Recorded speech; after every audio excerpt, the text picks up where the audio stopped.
കിസാൻ സേനയുടെ നേതൃത്വത്തിൽ കവുങ്ങ് കർഷകരുടെ സമ്മേളനമാണ് ഇന്നിപ്പോൾ ഇവിടെ നടന്നു വരുന്നത്. നമ്മുടെ കാസർഗോഡ് ജില്ലയിൽ പ്രത്യേകിച്ച് ഈ ബദിയടുക്ക തുടങ്ങിയ മലയോര പ്രദേശങ്ങളിലെ കവുങ്ങ് കർഷകർ നേരിടുന്ന പ്രയാസങ്ങൾ, ദുരിതങ്ങളെക്കുറിച്ച് നമുക്കെല്ലാവർക്കും അറിയാം. ഇനിയിപ്പോൾ എല്ലായിടങ്ങളിലും ഈ അടക്കയ്ക്ക് നല്ല വിലയുണ്ട് എന്നാണ് പറയപ്പെടുന്നത്. പക്ഷേ അടക്കയ്ക്ക് നല്ല വില കിട്ടുന്ന ഈ അവസരത്തിൽ ഈ പ്രദേശങ്ങളിലെ കർഷകരെ സംബന്ധിച്ചിടത്തോളം ഉൽപ്പാദനം വളരെ കുറവാണ്. ഉൽപ്പാദനം ഉണ്ടായാൽ തന്നെ ആ അടക്കയെ മാർക്കറ്റിലേക്ക് എത്തിക്കാൻ അവർക്ക് സാധിക്കുന്നില്ല. അടക്ക പലതരത്തിലുള്ള രോഗം പിടിപെട്ട് അടക്ക നശിച്ചു പോകുന്ന ഒരു അവസ്ഥയാണുള്ളത്. അപ്പോൾ കിസാൻ സേന ഇതുമായി ബന്ധപ്പെട്ട ഒരു നിവേദനം നൽകിയതിൻ്റെ അടിസ്ഥാനത്തിൽ ആ നിവേദനം ബഹുമാനപ്പെട്ട കേരളത്തിലെ കൃഷി വകുപ്പ് മന്ത്രിക്ക് നൽകുകയും കൃഷി വകുപ്പ് മന്ത്രി ഈ വിഷയത്തിൽ പ്രത്യേക താല്പര്യമെടുത്ത് നമ്മുടെ കാസർഗോഡ് ജില്ലയിലെ 5 MLA-മാരുടെയും സംസ്ഥാനത്തെ ഉയർന്ന കൃഷി വകുപ്പിലെ ഉദ്യോഗസ്ഥന്മാരുടെയും കാസർഗോഡ് CPCRIയിലെ ഉദ്യോഗസ്ഥന്മാരുടെയും നമ്മുടെ ജില്ലയിലെ തന്നെ കൃഷി വകുപ്പ് ഉദ്യോഗസ്ഥന്മാരുടെയൊക്കെ ഒരു യോഗം കഴിഞ്ഞ അസംബ്ലി സമ്മേളനത്തിനിടയിൽ സംഘടിപ്പിച്ചിരുന്നു. ആ യോഗത്തിൽ ഒരുപാട് കാര്യങ്ങൾ ചർച്ച ചെയ്തു. അപ്പോൾ കർഷകരുടെ പ്രയാസങ്ങളെക്കുറിച്ച് മന്ത്രിക്ക് നല്ല ബോധ്യം വന്നിട്ടുണ്ട്. ഇപ്പോൾ കർഷകർ ഇന്ന് പറയുന്നത് അവർക്ക് വരുമാനമില്ല. അവരുടെ വരുമാനം എന്ന് പറയുന്നത് അവരുടെ അടക്ക ഈ മാർക്കറ്റിൽ എത്തിച്ച് അതിൽ നിന്ന് കിട്ടുന്നതാണ് അവരുടെ വരുമാനം എന്നത്. ആ വരുമാനം ഇന്നിപ്പോൾ ഇല്ലാതായിരിക്കുകയാണ്. അപ്പോൾ പല ആവശ്യങ്ങൾക്ക് വേണ്ടി, പ്രത്യേകിച്ച് കൃഷി ആവശ്യങ്ങൾക്ക് വേണ്ടി അവർ ബാങ്കുകളിൽ നിന്ന് വായ്പ എടുത്തിട്ടുണ്ട്. ആ വായ്പ തിരിച്ചടക്കാൻ പറ്റാത്ത ഒരു സ്ഥിതിവിശേഷമാണുള്ളത്. ഇത് വലിയൊരു പ്രയാസമാണ്. ബാങ്കിൽ നിന്ന് വായ്പ തിരിച്ച് അടക്കാൻ കഴിഞ്ഞില്ലെങ്കിൽ പിന്നീട് ഉണ്ടാകുന്ന പ്രശ്നം എന്താണ്? ബാങ്കുകാർ വന്ന് സ്ഥലം ജപ്തി ചെയ്ത് വീട്ടുകാരെ വീട്ടിൽ നിന്ന് പുറത്താക്കും.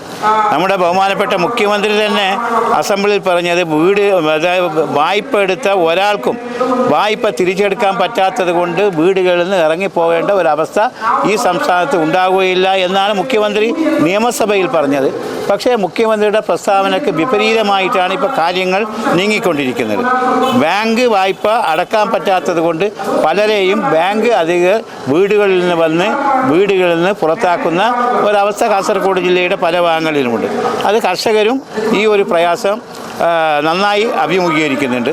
അപ്പോൾ കർഷകരുടെ ഇത്തരത്തിലുള്ള നീറുന്ന പ്രശ്നങ്ങൾ ചർച്ച ചെയ്യുന്നതിന് വേണ്ടിയാണ് ഇന്ന് കിസാൻ സേനയുടെ ആഭിമുഖ്യത്തിൽ കവുങ്ങ് കർഷകരുടെ ഒരു സംഗമം ഇവിടെ നടത്തിയിട്ടുള്ളത്. ഒരുപാട് പ്രശ്നങ്ങൾ ചർച്ച ചെയ്തു. വീണ്ടും ഞങ്ങൾ മന്ത്രിയെ കാണും. ശാശ്വതമായ ഒരു പരിഹാരം കാണുന്നതുവരെ ഈ ഒരു പോരാട്ടം, ഈ ഒരു ശ്രമം തുടരും. ഒരു യോഗം സംഘടിപ്പിച്ചിരുന്നു. ആ യോഗം സംഘടിപ്പിക്കാനുള്ള കാരണം പ്രിയപ്പെട്ട ചന്ദ്രശേഖര റാവു, അതുപോലെ തന്നെ ഇന്നിപ്പോൾ ഈ സദസ്സിന് സ്വാഗതം അഭ്യർത്ഥിച്ച ശ്രീ സുക്കൂർ കനാലിയുമാണ് എന്ന് ഞാൻ ഇവിടെ സൂചിപ്പിക്കുവാൻ ആഗ്രഹിക്കുകയാണ്. അവർ നേതൃത്വം നൽകുന്ന കിസാൻ സേന ആവശ്യപ്പെട്ടത് പ്രകാരമാണ് അന്ന് ബഹുമാനപ്പെട്ട മന്ത്രി ആ യോഗം വിളിച്ചത്.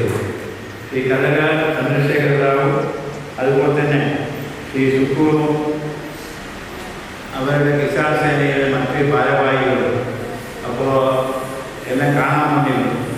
നമ്മുടെ ജില്ലയിൽ പ്രത്യേകിച്ച് ഈ ബദിയടുക്ക, കുമ്പടാജ്, വെള്ളൂർ ഭാഗങ്ങളിലെ കൃഷിക്കാർ അനുഭവിക്കുന്ന പ്രയാസങ്ങളൊക്കെ സംബന്ധിച്ചൊരു നിവേദനം നൽകിയിരുന്നു.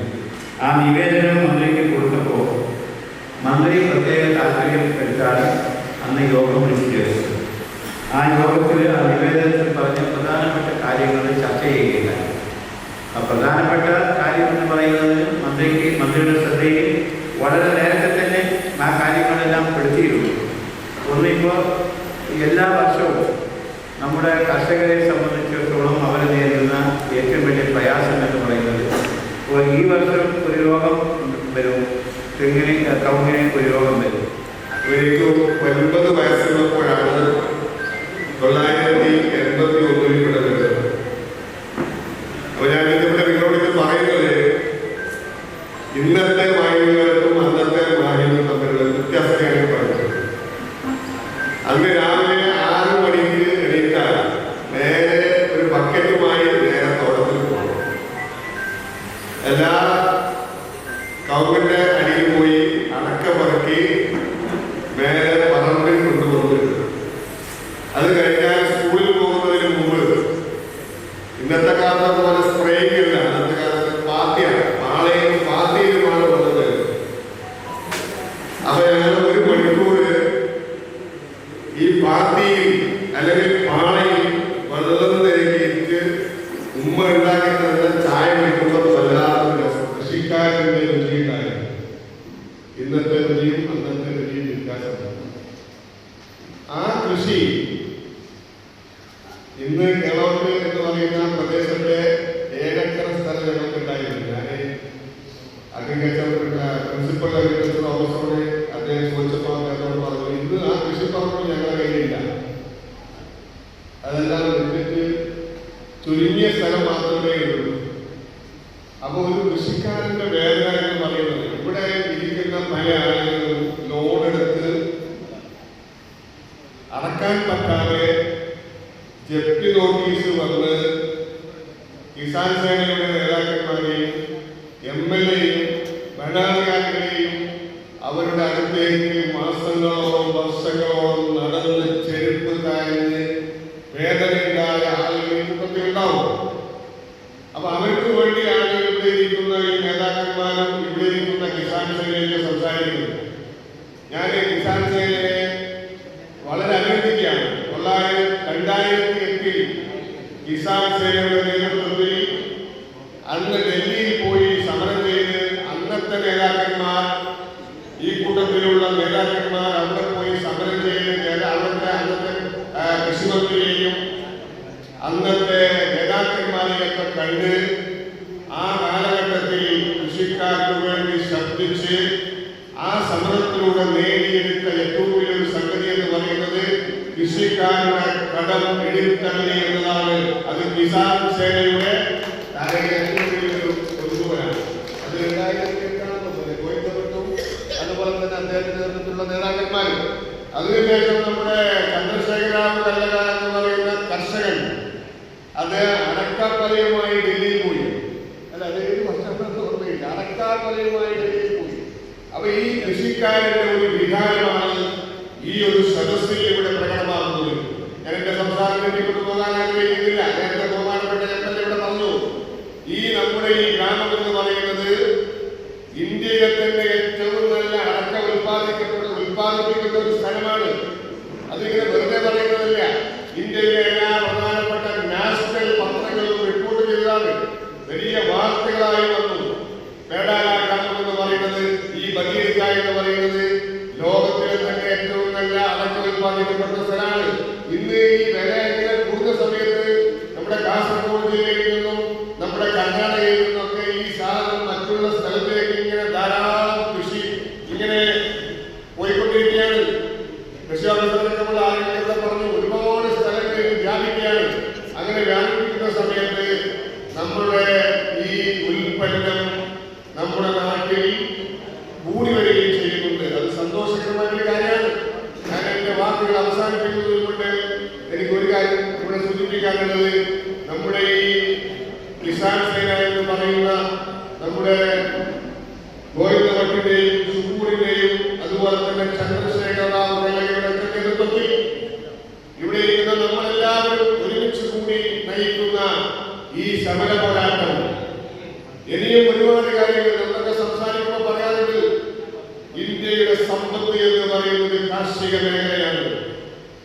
നമ്മുടെ ഈ മലയോര മേഖലയുടെ നട്ടല് എന്ന് പറയുന്നത് കാർഷിക മേഖലയാണ്. ഈ കാർഷിക മേഖലയിലേക്ക് ഒരുപക്ഷെ ബദീർക്ക ടൗണ് ഉണരുകയില്ല. നമ്മുടെ വീടുകളിൽ നമ്മുടെ അടുപ്പുകളിൽ തീ പുകയില്ല. ഈ കാർഷിക മേഖല നമ്മുടെ നട്ടലായി ഇതിനെ സംരക്ഷിക്കാൻ കിസാൻ സേന നേതൃത്വം കൊടുക്കുന്ന ഈ സമര പോരാട്ടത്തിൽ ഒരു കൃഷിക്കാരന്റെ മകനെന്ന നിലയിൽ, ഒരു പൊതുപ്രവർത്തകൻ എന്ന നിലയിൽ നിങ്ങളെ കൂടെ ഉണ്ടാകും എന്ന് മാത്രം സൂചിപ്പിച്ചുകൊണ്ട് ഞാൻ അവസാനിപ്പിക്കുന്നു. ജയ് ഭാരത്, ജയ് ജവാൻ, ജയ് കിസാൻ. 3 ವರ್ಷಕ್ಕೆ ಇವರ ಮೊರಟೋರಿಯಂ, ಲೋನಿಗೆ ಮೊರಟೋರಿಯಂ ತರಬೇತಿ ಸಂದರ್ಭದಲ್ಲಿ ನಾನು ಕೇಳಿಕೊಳ್ತೇನೆ. ಅವರಿಗೆ ಹೇಳಿದ್ದೇನೆ, ಅದಕ್ಕೆ ಬೇಕಾಗಿ ಮೊರಟೋರಿಯಂಗೆ ಬೇಕಾಗಿ, ಆದರೆ ಮೊರಟೋರಿಯಂ ಅಂದ್ರೆ ಸಾಕು. ಆ ಸಮಯದಲ್ಲಿ ಬಡ್ಡಿ ಫ್ರೀ ಆಗಿಬಿಡಬೇಕು. ಇಲ್ಲದೆ ಬಡ್ಡಿ ಅಂತ ಹೌದು, 3 ವರ್ಷ ಮೊರಟೋರಿಯಂ ಹೌದು, ಆಗ ಮತ್ತೆ ಅವನ ಅವಸ್ಥೆಯೇ ಬೇರೆ. ಅದಕ್ಕೆ ಬೇಕಾಗಿ ಮಾನ್ಯ MLA ಅವರಿಗೆ ಪುನಃ ಹೇಳ್ತಾ ಇದ್ದೇನೆ, ಸರ್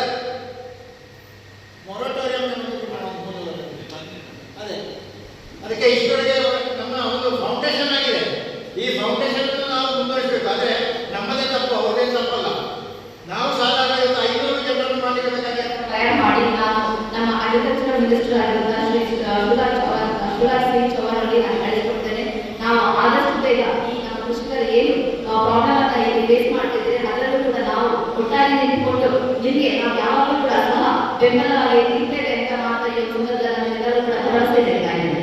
ಅದೇ ರೀತಿ ನಮ್ಮ ವಿಷಯ ಹೇಳಬೇಕು ಅಂತ ಹೇಳಿದ್ರೆ ನರೇಂದ್ರ ಮೋದಿಜಿ ಒಂದು ಪೆನ್ಷನ್ ಸ್ಕೀಮ್ ಅನ್ನು ಕೂಡ ಯೋಜನೆಯನ್ನು ತಂದಿದ್ರು. ಅದು ಈಗ ಎಷ್ಟು ಜನ ಗೊತ್ತಿದೆ ಅಂತ ನನಗೆ ಗೊತ್ತಿಲ್ಲ. ಪ್ರಧಾನ ಮಂತ್ರಿ ಮನ್ಧನ್ ಯೋಜನಾ ಅಂತ ಹೇಳ್ಬಿಟ್ಟು 18 ವರ್ಷದಿಂದ 40 ವರ್ಷ ಒಳಗಡೆ ಇರುವಂತಹ ಎಲ್ಲ ಕೃಷಿಕರು ಕೂಡ ಒಂದು ಚಿಕ್ಕ ಮೊತ್ತ ತಿಂಗಳಿಗೆ 110 ರೂಪಾಯಿ ಅಮೌಂಟ್ ಅನ್ನು ನಾವು ನಮ್ಮ ಖಾತೆಯಲ್ಲಿ ಜಮಾ ಮಾಡಿದ್ರೆ 60 ವರ್ಷ ಆದ ನಂತರ ಪ್ರತಿ ಕೃಷಿಕರಿಗೆ ಈ ಒಂದು ಏನು ಯೋಜನೆಯಲ್ಲಿ ಅಳವಡಿಸಿಕೊಳ್ಳೋರಿಗೆ ಪ್ರತಿ ತಿಂಗಳು 3,000 ರೂಪಾಯಿ ಪೆನ್ಷನ್ ಕೂಡ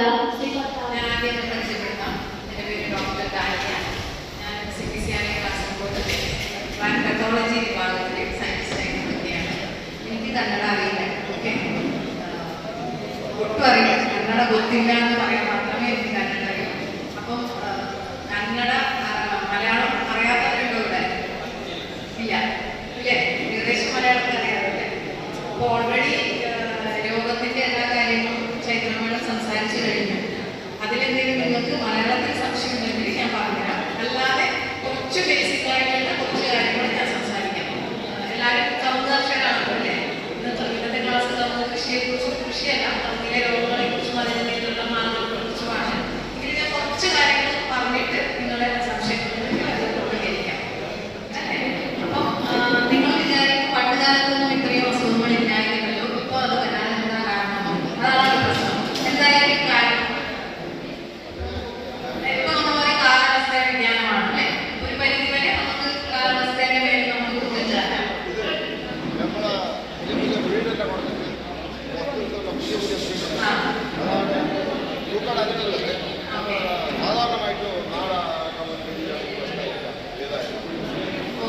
പക്ഷെ നമ്മൾ ശാസ്ത്രീയമായിട്ട് നോക്കുകയാണെങ്കിൽ പണ്ട് കാലത്ത് എന്ന് വെച്ചാൽ നമ്മുടെ മണ്ണിൽ ഗുണമേന്മ കൂടുതലായിരുന്നു. പുതുമണ്ണായിരുന്നു. പുതുമണ്ണിൽ നമ്മുടെ കൃഷി ഇറങ്ങുമ്പോൾ നമുക്ക് നന്നായിട്ട് വിളവ് കിട്ടുകയും.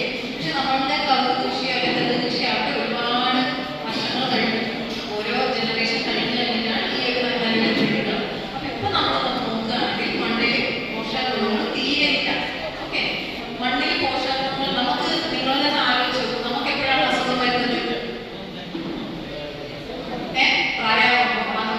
പിന്നെ നമുക്ക് ബോഡിക്ക് അതെ ഇമ്മ്യൂണിറ്റി കുറയുമ്പോൾ നമുക്ക് ആരോഗ്യമില്ലാതിരിക്കുമ്പോഴാണ് അങ്ങോട്ടുള്ള അസുഖങ്ങൾക്ക് നമ്മുടെ ബോഡിയിൽ അനുഭവിക്കുന്നത്. അതുപോലെ തന്നെയാണ് തെങ്ങും കവുങ്ങൊക്കെ നമ്മളെപ്പോഴും മനുഷ്യരെ പോലെ തന്നെയാണ് കാണുന്നത്. എപ്പോഴാണോ ആരോഗ്യമില്ലാത്ത അവസ്ഥ വരുന്നത് അല്ലെങ്കിൽ മണ്ണിൽ നിന്ന് മൂലകങ്ങൾ കിട്ടാത്ത അവസ്ഥ വരുന്നത് അപ്പോഴൊക്കെയാണ് അസുഖങ്ങൾ കൂടുന്നത്. അസുഖങ്ങൾ ഉണ്ടാവുന്നത് വേറെ രീതിയിലാണ്. ഇപ്പോൾ കാലാവസ്ഥ വ്യതിയാനമാവാം. ഇവയെ സാർ പറഞ്ഞാൽ പുറമേ വെള്ളം കുറയല്ലേ, പുതിയ ഇനങ്ങൾ വരുമ്പോൾ അതിൻ്റെ കൂടെയൊക്കെ വരാം. എങ്കിലും അടിസ്ഥാനപരമായിട്ട് നോക്കുകയാണെങ്കിൽ മണ്ണിൻ്റെ പ്രശ്നങ്ങൾ ഉള്ളതുകൊണ്ടാണ് അങ്ങനെ സംഭവിക്കുന്നത്. അപ്പം നമ്മൾ ആദ്യം അറിയണം എന്തൊക്കെയാണ് കവുങ്ങിന് വേണ്ടത്. ഒരു 20 മുതൽ 30 ലിറ്ററാണ് ദിവസം വേണ്ടത്. പക്ഷെ അങ്ങനെ 30 ദിവസം കണക്കിനൊന്നും നമുക്ക് കൊടുക്കാൻ പറ്റില്ല. അത് പ്രായോഗികമല്ല. അപ്പം നമ്മൾ ചെയ്യുന്നത് വേനൽക്കാലത്ത് ഇന്ന തോതിൽ കൊടുക്കുക. അല്ലെങ്കിൽ മഴക്കാലത്ത് നമുക്ക് കൊടുക്കുന്നില്ല. നമ്മൾ സാധാരണ പറയുന്നത് മഴ കഴിഞ്ഞിട്ട് ഒരു സെപ്റ്റംബർ മുതൽ ഡിസംബർ വരെയാണെങ്കിൽ നിങ്ങൾ 10 ദിവസത്തിലൊരിക്കൽ വെള്ളം കൊടുക്കുക എന്നാണ് പറഞ്ഞത്. അപ്പോൾ നമുക്ക് നിങ്ങൾ പറഞ്ഞത് മനസ്സിൽ അറിയുന്നവരെ അപ്പോൾ ഒരു തണുപ്പൊന്നും പറയുന്നത് 200 ലിറ്റർ വേണം ശരാശരി അത്ര കൊടുക്കാം. പിന്നെ ജനുവരി ഫെബ്രുവരി വരുമ്പോൾ നീർപ്പൊക്കെ കുറഞ്ഞു വരുന്ന അവസ്ഥയാണ്. മഞ്ഞുകാലൊക്കെ കഴിഞ്ഞു വരുന്ന അവസ്ഥ വരുമ്പോൾ നിങ്ങളതൊരു 4 ദിവസത്തിലൊരിക്കൽ അല്ലെങ്കിൽ ആഴ്ചയിലൊരിക്കൽ എന്ന രീതിയിൽ ചെയ്യാം. പിന്നെ വേനൽക്കാലം മാർച്ച് തൊട്ട് മെയ് വരെ ജൂൺ ആദ്യം വരെയാണെങ്കിൽ നിങ്ങൾ ചെയ്യേണ്ടത് 4 ദിവസത്തിലൊരിക്കലാണ് വെള്ളം കൊടുക്കേണ്ടത്. വെള്ളം ഒരുപാട് ആവശ്യമുള്ള ഒരു സസ്യമാണ് കവുങ്ങ്. ഓക്കെ, ഇനി വളം അല്ലേ? വളം എന്തിനാണ് നമുക്കറിയാം. എന്തൊക്കെയാണ് വളം നമ്മൾ ചെയ്യുന്നത്? പോഷണം നല്ല അടക്ക ഉണ്ടാവാനും നല്ല ഓല ഉണ്ടാവണം. നല്ല ഓല ഉണ്ടാവണമെങ്കിൽ നല്ല വേര് ഉണ്ടാവണം. ഇതൊക്കെ വേണ്ടിയാണ് നമ്മൾ വളം കൊടുക്കുന്നത്. എന്തൊക്കെയാണ് വളം? NPK അല്ലേ? എന്തിനാണ്? നൈട്രജൻ എന്തിനാണ്? അതെ, ഫിസിക്കൽ ഗ്രോത്ത്. നല്ല